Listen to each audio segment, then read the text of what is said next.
Manuela Pocosi Koulibaly, c'est la chronique du jeudi. Ceux qui nous rejoignent maintenant, nous parlons sécurité routière.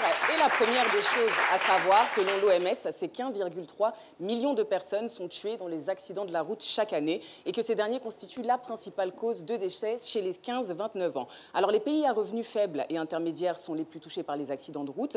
91% des décès surviennent dans seulement 10 d'entre eux, dont l'Inde, la Chine et les États-Unis pour ne citer que le top 3.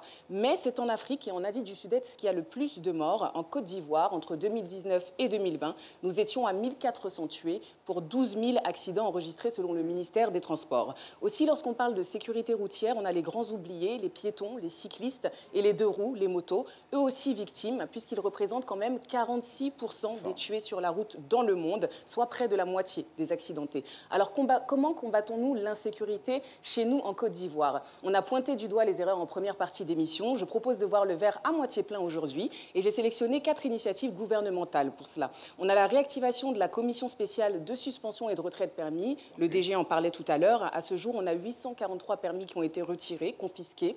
Elle a été couplée au renforcement de la PSSR, la police de la sécurité routière, et à la mise en place de la Commission nationale de sécurité routière.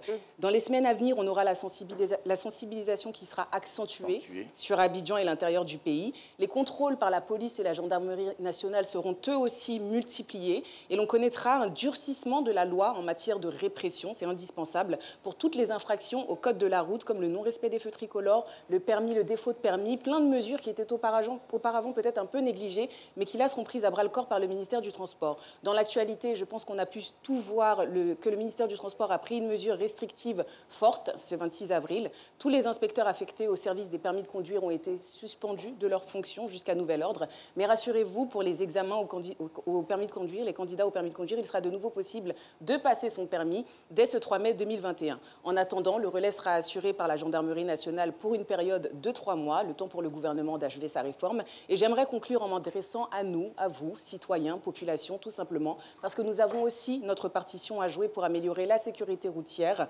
des gestes simples qui permettent de sauver des vies. Outre l'alcool et la drogue et tout ce genre de choses, il faut porter son casque.